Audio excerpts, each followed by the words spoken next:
Ребенок кашляет и плачет. Причина кашля во время плача. Ребенок кашляет и плачет. Причина кашля во время плача. Если ребенок начинает кашлять, когда плачет, это не обязательно говорит о том, что малыш заболел. Заботливые мамы сразу пытаются дать крохи лекарства, чтобы избавить его от неприятного симптома. Возможно, это нормальная реакция организма на избыточное скопление слизи. Важно знать, какие признаки указывают на воспаление, требующее лечения. Грудничок, что представляет собой кашель. Кашель – способ очистить дыхательные пути, слизистую которых могут раздражать пыль, мокрота, микроорганизмы. Это защита, возникающая рефлекторно. Кашель призван помочь избавиться от всего, что нарушает дыхание. То же касается мелких деталей игрушек, пуговиц и скрепок, оказывающихся в горле детей. Если у крохи получится откашляться, мелкий предмет покинет дыхательные пути и посещать лора не придется. Заметите, народное тело не всегда просто, особенно если ребенок еще не говорит. Поэтому во время игр нужно наблюдать за малышом. Обратите внимание, кашель может сопровождать инфекционные заболевания, острое воспаление или быть симптомом, который требует самостоятельного лечения. Почему ребенок кашляет, когда плачет? Когда ребенок плачет, растет количество слизистых выделений, скапливаемых в носоглотке. Они начинают стекать по задней стенке горла и раздражают рецепторы. Последние также есть в носу, гортани, трахее и бронхах.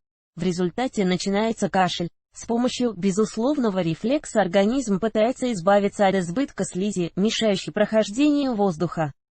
У новорожденных часто бывает физиологический насморк, с ним ничего не нужно делать, с возрастом он проходит сам.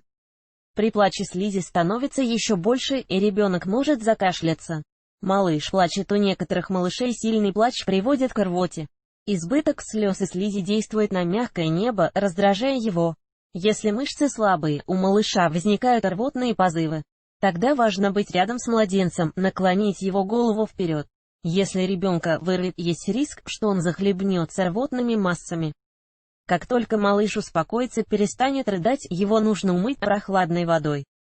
Ребенок может кашлять при плаче, если его нервная система находится на пределе, малыш не высыпается, его укладывают поздно в перевозбужденном состоянии, в жизни крохи слишком много впечатлений и эмоций, с которыми он не справляется. Неважно, расстраивается ли он в течение дня или радуется, любые переживания отражаются на его состоянии, младенец проводит недостаточно времени на свежем воздухе, он ведет однообразный и малоподвижный образ жизни. Советы маме. Родители должны наблюдать за самочувствием грудничка, если у него появляется кашель, хорошо ли спит младенец, не изменился ли аппетит. Когда начинается кашель только во время плача, или приступы случаются независимо от слез, беспокоит ли кашель ночью. Обычно именно это указывает на наличие заболевания или воспаления, требующего осмотра врача. Если состояние и настроение ребенка остались прежними и дополнительные симптомы отсутствуют, то нужно постараться не доводить малыша до истерики. Как только ребенок начнет плакать, отвлечь его, переключить внимание. Если быстро его успокоить, с большой вероятностью можно избежать очередного приступа кашля.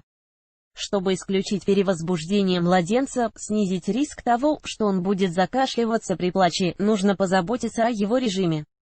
Не игнорировать сигналы, когда грудничок устал и готов к отходу ко сну, ежедневно гулять, обязательно проветривать детскую комнату, обеспечивая доступ свежего воздуха. С новорожденными рекомендуют выходить на улицу, начиная с 7-го дня жизни, шумные мероприятия планировать на утреннее время, вечером.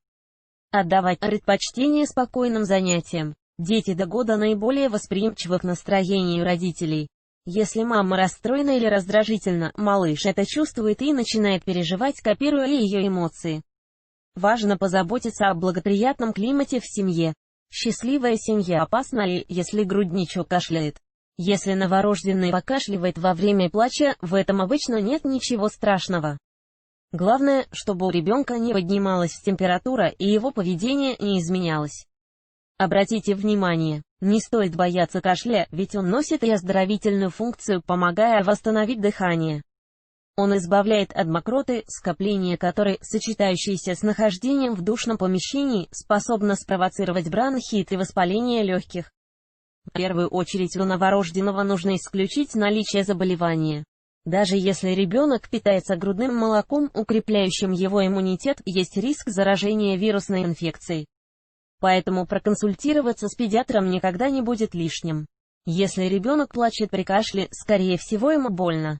Тогда он может отказываться от еды, ведь он испытывает неприятные ощущения при проглатывании пищи. Особенно это опасно для новорожденного, ведь первые недели после рождения питание – основа жизни младенца. Когда нужно вызвать врача? Если у ребенка после плача начинается кашель, педиатра нужно посетить в следующих случаях: у младенца поднялась температура выше 37,5, приступы каждый раз заканчиваются рвотой, появились другие симптомы, например, насморк, расстройство стула, голос стал сиплым. Малыш отказывается от груди, смеси и другой пищи. Если он уже познакомился с прикормом, ребенок тяжело дышит, ему словно не хватает воздуха, плохо спит, выглядит вялым, не интересуется игрушками и происходящим вокруг. Плаксивый вялый младенец, обратите внимание. Инфекционные заболевания не всегда сопровождаются повышением температуры. Кашель, появившийся во время плача, может стать первым симптомом. Не стоит игнорировать подобные признаки, особенно если младенцу еще не исполнилось 3 месяца. Когда ребенок кашляет и плачет, нужно выяснить, почему так происходит. Обычно это объясняется увеличением объема слизи, стекающей по задней стенке горла. Кашель возникает рефлекторно, организм так реагирует на все, что затрудняет дыхание. Если появляются дополнительные симптомы, заметные в спокойном состоянии, нужно обратиться к детскому врачу. Видео